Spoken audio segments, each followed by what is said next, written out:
Bonjour et bienvenue sur le plateau de Campagne TV en direct du Salon international de l'agriculture à Paris à la porte de Versailles. Alors, nous allons parler aujourd'hui recyclage des déchets, car en matière d'agriculture, comme pour toutes les activités humaines d'ailleurs, eh bien, il y a des déchets. Et dans l'agriculture, on sait les gérer, les valoriser. Parfois même, ils connaissent une nouvelle vie. C'est le cas, par exemple, avec ces sacs poubelles que l'on peut voir dans les allées de la porte de Versailles, sur lesquels on peut lire « Bravo les agriculteurs ». Ces sacs sont issus de déchets agricoles. Alors, pour parler de cette nouveauté, avec moi, Pierre Delépinot, qui est directeur général d'Adivalor, c'est une entreprise spécialisée dans le recyclage des produits agricoles en fin de vie. Bonjour. Bonjour.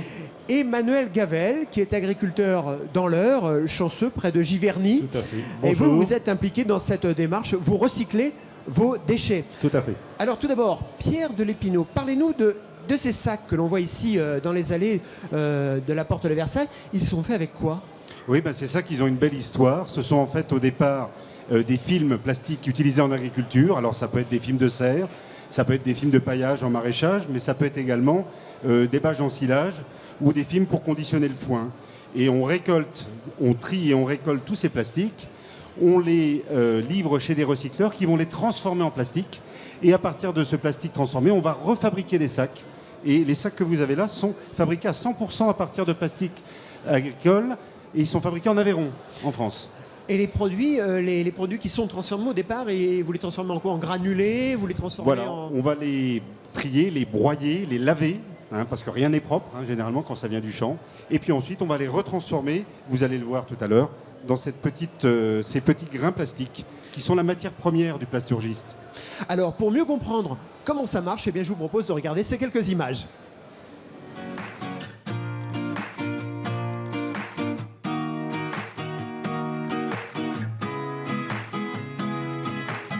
Ici, on est à Hébécourt-Harricourt, dans le Vexin Bossu. Donc, on produit 1 million de litres avec 120 vaches laitières Holstein. C'est le GAEC des Deux-Rives. Donc, une exploitation familiale. Depuis 3 ans, on trie les bidons, les civielles, avec les préparations pour les vaches laitières et le nettoyage de la machine à traire.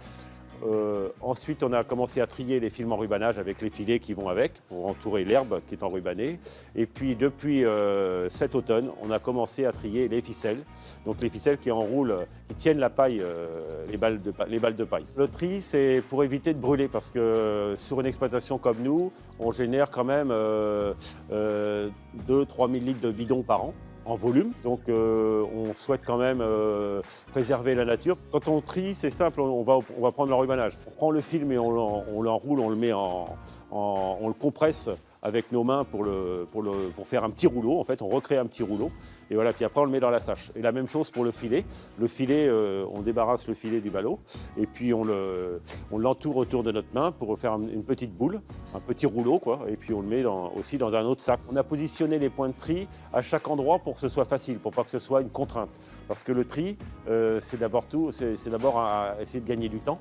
Et si on veut en profiter au maximum, il faut absolument qu'on puisse l'avoir tout près de lieu où on travaille. Le tri, ça permet de bien ranger les choses et puis surtout de participer au recyclage de tout ce qu'on utilise sur une exploitation comme nous, quoi.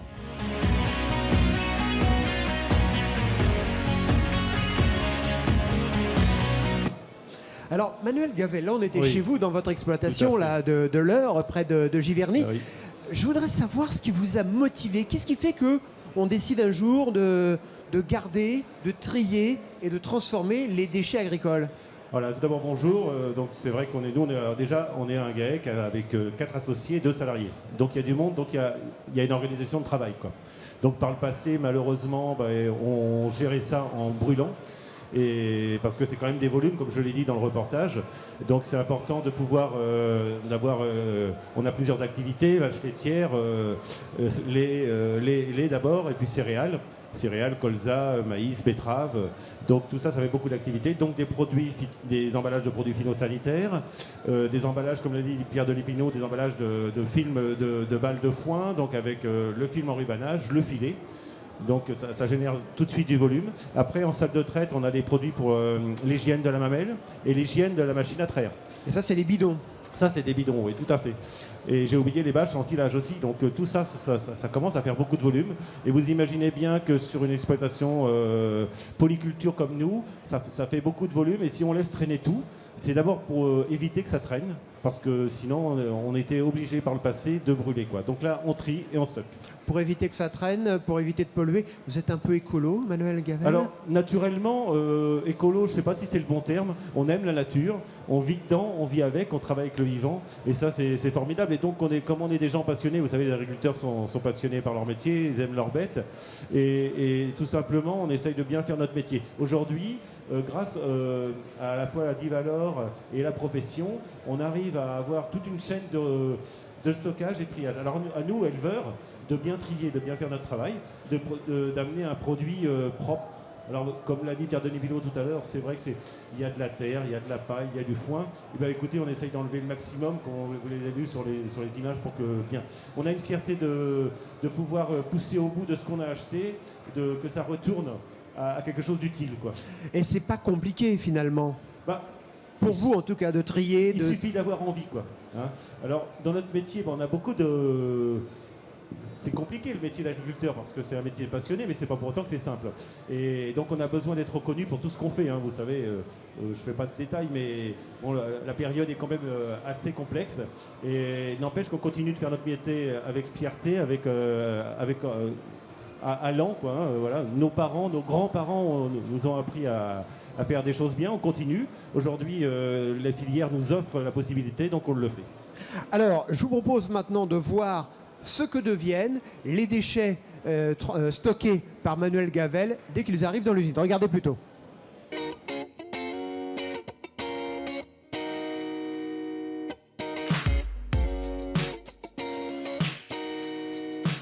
Nous sommes à Paprec Plastique La Neuvelyre. Nous sommes une usine de recyclage de plastique qui peut venir du déchet agricole. Nous recevons les déchets agricoles sous forme de balles par camion complet par l'intermédiaire d'Adivalor.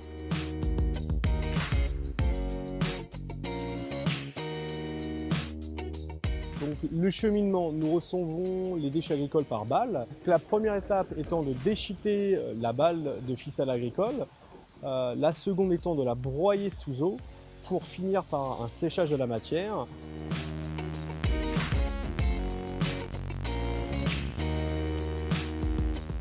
La matière étant séchée, nous pouvons passer à l'étape de granulation, régénération de la matière. Nous obtenons un granulé coloré en fonction des cahiers des charges des clients. Après cette étape de régénération, plusieurs étapes laboratoires sont essentielles.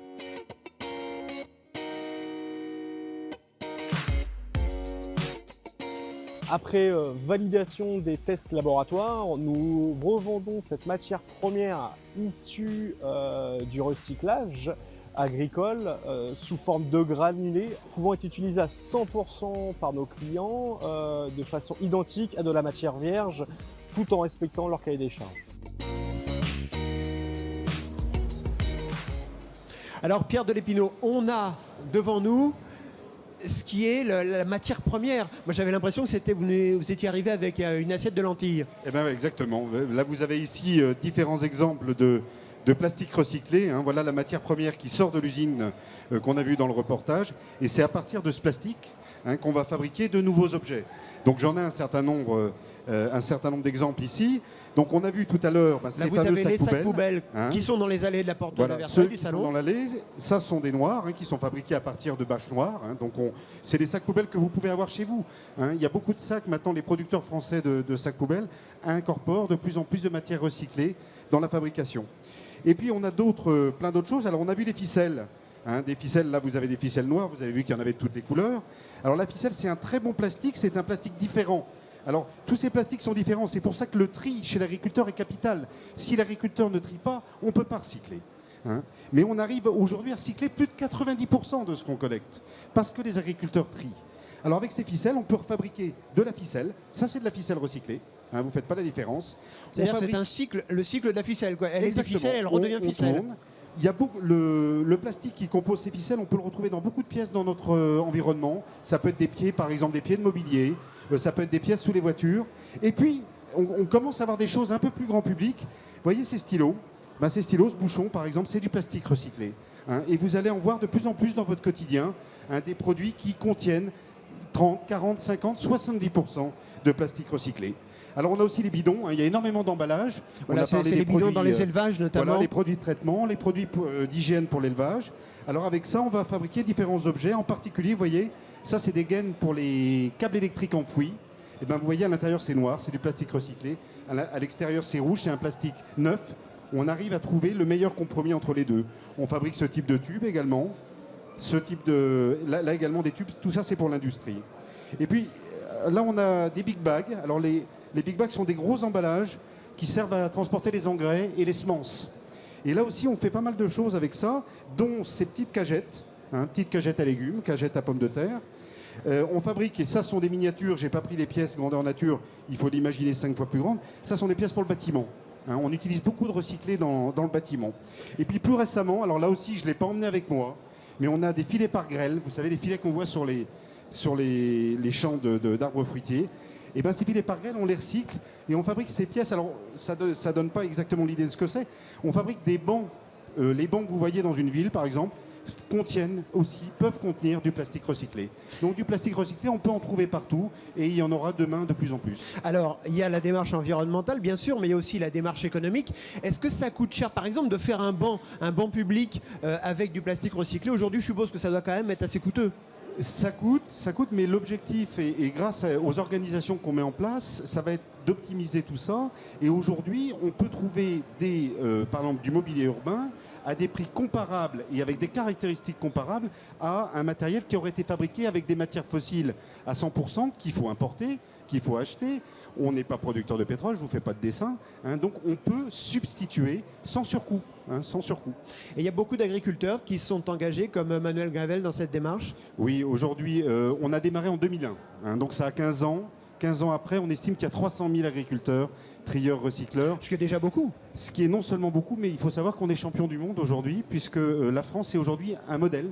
Partout dans le monde, on a eu cette année des visites pas loin de chez Manuel, de Canadiens qui sont venus nous voir.